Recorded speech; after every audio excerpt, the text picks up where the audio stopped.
Good afternoon, I'm Brónagh Tumulty. With a year to go until the start of the Olympics, transport bosses have admitted commuters both above and below ground could face long delays. Transport for London are looking for a 30% drop in commuter numbers on the tube to avoid problems. While on road level, some businesses fear the traffic restrictions could prove too much for them. Our transport correspondent Tom Edwards reports. London's transport infrastructure is already at capacity. In rush hour, tubes are full, roads are congested. And next summer is expected on top of that, another 3 million journeys a day will be made on public transport. You almost have to assume you have 2 months of totally abnormal production levels. This packaging company in East London has been here since 1897. They say they haven't been given enough details yet about planned road restrictions next summer. They say they'll be seriously disrupted for months. In fact, they believe the Olympics could force other unprepared businesses under. I think there are some very significant issues that will kick in closer to time, and then there will be a sudden realisation of what's happening. And it's not just businesses that could struggle. This is meant to be the public transport games. If nothing happens and nothing's done, it could be an absolute nightmare getting here and getting around the capital. If you look at Transport for London's own modelling, it says, for example, at King's Cross Station, it could take over an hour to get a train. Now, that would clearly be unacceptable for commuters and spectators. TfL needs a 30% drop in commuters to make space for Olympic visitors and want companies to encourage home working, for example. But there are doubts that that's achievable. One issue that hasn't been sorted out yet is industrial relations. Next year's pay deal with tube workers still hasn't been resolved, and hardliners are talking up the possibility of strikes next summer, with some black cab drivers even threatening to block the Olympic lanes. There's little chance cabs will be allowed in them. Bus routes will be diverted. And TfL admits those exclusive games lanes will actually increase traffic.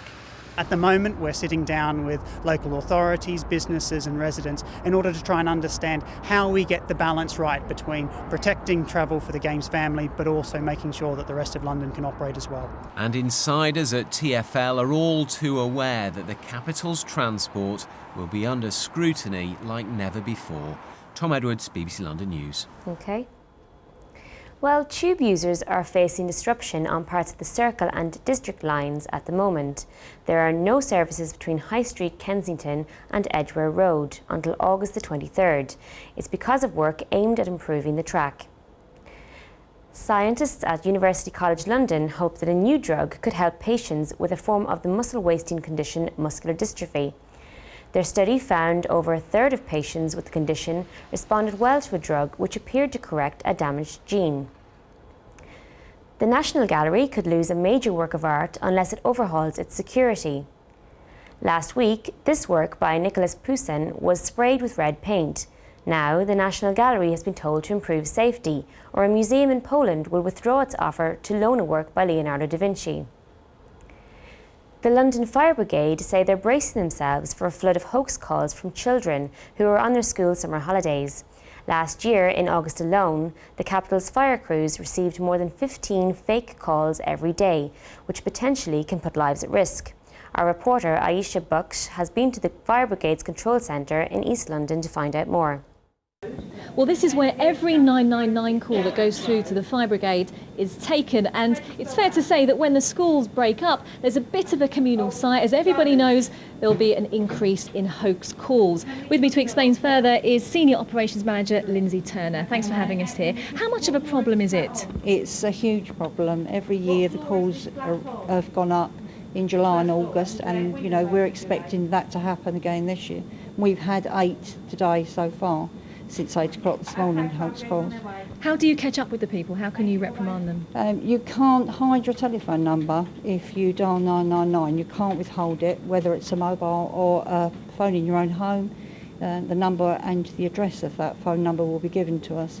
So with mobiles, we've got an arrangement in place with service providers, and we can have them disconnected. And if it's a home phone or an office phone, then we can take actions and prosecute people. Okay, thank you very much. Well, there you have it. The message is, if you do it, you can get caught. The number of calls that have the highest, the borough with the number of calls, is the London Borough of Newham in East London. Back to the Olympics now, and plans are well underway for next year's spectacular opening ceremony.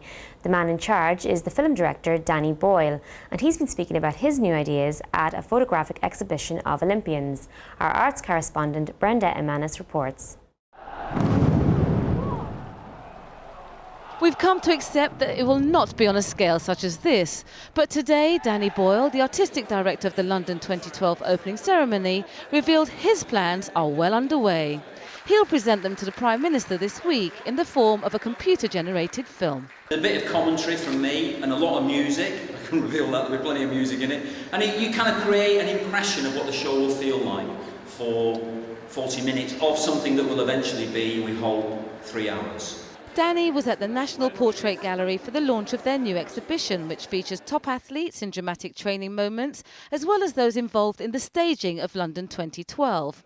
Mandip Semi and Andy Barrow play for the GB wheelchair rugby squad and were photographed by Brixton-based photographer Finlay Mackay. I think they've got all the raw energy there, and as you say, it is a contact sport, and we are proud of that fact. It's one of the main sell points, and the picture just screams that out, really. This show continues the journey to London 2012, which started with last year's exhibition, which featured those involved with the actual bid for the Games.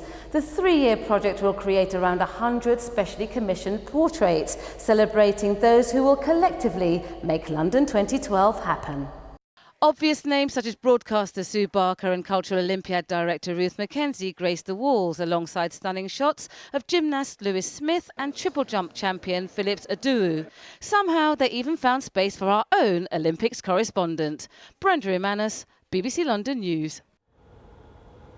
Instead of waking up to the sound of your alarm clock this morning, you may have been amongst the Londoners who enjoyed a more relaxing start to the day.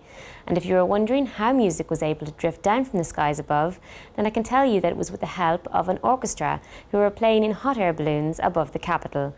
Wendy Hurrell was with them. 5 o'clock in the morning, and something very unusual is waking up in the middle of Southwark Park. This morning I'm stirring Londoners from their slumber from 500 metres up. This is the Sky Orchestra, magical music by composer Dan Jones, played from 7 hot air balloons, floating quietly into the air. I'm speechless.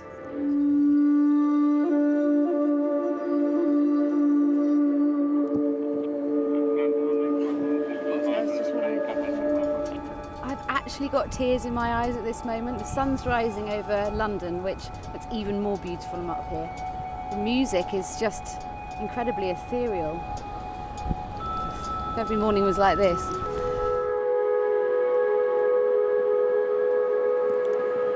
This art project is by Luke Giram, who put pianos out for us to play on London streets. Back on the ground, the artist tells me more. The idea is not to wake them up, but just to lift them into that space on the edge of sleep. A kind of creative, curious space, and then to sort of seed their imaginations with sounds so that they kind of have curious dreams. And it should be a wonderful wake-up call for London. So now you want this every morning? Every morning at the same time would be wonderful, actually, yeah. Nice way to wake up. A wonderful way to wake up, very nice indeed, with a splash of colour and some nice sounds. So to celebrate all this, and my first balloon flight... There we are. Hey! To you. Thank you very much. Have a swig. Wendy Hurrell, BBC London News. Now a look at the weather with Louise. Well, we're getting a touch of summer today, much more like July. It's a dry and warm afternoon in prospect. In fact, temperatures in the last hour or so just nudging up towards 19 degrees Celsius. Luton just about clinging on to 18 degrees Celsius, but that is still quite nice and summer-like. So as you can see, as we move through today, there is some cloud bubbling up through this afternoon, some of it turning a little bit thicker through this afternoon, particularly out towards the east. Temperatures, though, up to 24 degrees Celsius, so nice and warm. As we head into this evening, Some of that cloud will stick around, but it's going to be a generally clear and dry night. You can just about make out some rain just behind me here out to the west of the region, but for most of us, it should remain dry. And temperatures, a bit of a muggy night, in fact. Temperatures in the centre of town up to 16 degrees Celsius. Looking ahead to tomorrow then, perhaps a little cooler day than today with much more widespread clouds. So not so much sunshine as we've been seeing through today. As you can see, that cloud fairly widespread as we pass into tomorrow afternoon. Temperatures around 20 degrees. Those to the southwest will be a touch warmer, just around 22 degrees. Now looking ahead to the rest of the week, it's a fairly similar picture in fact. Some cloud, some sunny spells around, but staying largely dry, a little brighter by Thursday. That's it for now. Riz Latif will be here at 6:30 on BBC One with our early evening news. But for now, have a very good afternoon.